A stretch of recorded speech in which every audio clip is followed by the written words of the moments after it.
Dealerships use so many tricks to convince you to buy. I want to talk how to avoid them. If you don't know, my name's Tommy. Been in the car business most of my adult life, done sales, done finance, now I negotiate car deals. Enough about me. Let's talk about psychology. This deal is off the table if you leave right now. Dealerships love to pull this trick, and plenty of dealerships do. If you're thinking about leaving or you decide walking, they're saying, hey, if you walk, I don't know if I can honor this deal tomorrow. I just don't know. This is one of the biggest lines of BS I've ever heard. Dealerships are willing to lose or make the same amount of money, and if they aren't willing to give you time, now I tell my clients this all the time, when you're signing up for my services or you're buying a car, realistically, you should have time to think about it. You are making the second biggest decision of your life.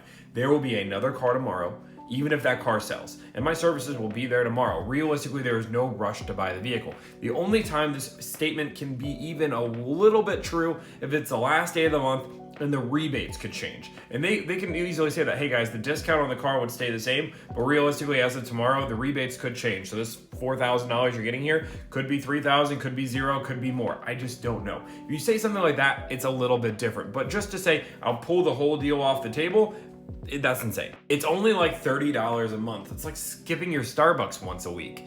I heard this all the time. You know, we use gas station, Starbucks, you'd read the client, figure this out, but people like to use this all the time. And realistically, first off, if you are getting convinced on payment, you have done something wrong right out of the bat, because you should never negotiate off payment. You should always negotiate on the out the door number. You should calculate your own payment to determine that. Dealerships have so many ways to manipulate numbers: interest rate, trade, numbers, financing, all these things, fees that can all manipulate, and term, that can all manipulate the payment and change that. So that $30 a month could be costing you thousands. Yeah, I heard horror stories from that dealership. Let me tell you this story, and I'll proceed to tell you a story about something that happened to one of their clients. Realistically, dealerships have one job only, and that's to make a profit. And I want to make sure something is abundantly clear, because some people don't understand this. There is nothing inherently wrong with a dealership wanting to make a profit. I said it, I'm willing to say it, and I'll stand by it.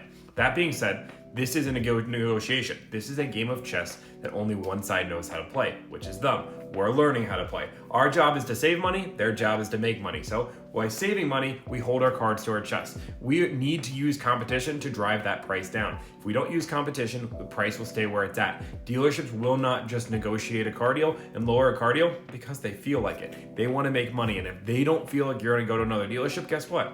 They won't reduce the price. We've already applied the paint protection. We can't take the price off. I'm sorry, you have to pay it.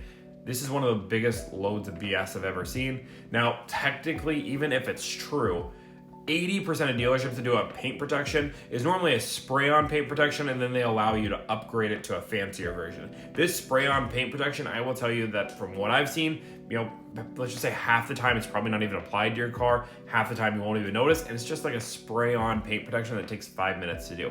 It is not worth $1,000. Now, a ceramic coating takes multiple hours of tedious work to put on. It's a whole different process. Dealerships are now calling their products ceramic coating. I can talk about paint protection for hours, but what I will say is this. Realistically, if a dealership says they've already done something and they can't discount it, it's a load of BS. What they can do is, if they really have to, is they can discount that down to cost. A paint protection might only cost a dealership $100, $200. If they're charging $1,000, so hey, tell the dealership, you know what? That's totally fine. I get that you've already applied it. Why don't you just charge me your cost? Probably, let's just call it $200, and then I'll buy it at that. See what they say there. I bet they won't say, well, no, I have to make the profit on it too. Then again, that's not how this negotiation is going to work. Final tip, which is I won't give you numbers. You have to come in store. And again, so many dealerships are trying to use this. 20% of it will hold strong. 80% of them are bullshit artists. And I'm going to say that word, sorry. But when it comes down to it, realistically, that's what they are. Once you get another offer, just tell them, hey, you know what? I do have other offers from other dealerships that we're willing to negotiate online. Totally understand if that's your policy, but if you guys aren't willing to beat or match that, I get it. And then their tones are normally going to change. Whoa, you have an offer? Really? Okay, what's the offer? Can I see the offer? I'll go back to you for my manager. We don't normally do this. Once you have an offer, everything changes. If you guys like content like this, I want you to like, follow, subscribe. Pressure is one of the most serious things to do. We are so close to 10,000 subscribers, so I want to thank you guys so much. YouTube, we're going over 500. We're going to hit 1,000 here very, very soon. The support's been amazing. I love you guys so much. Thank you. Have a great day.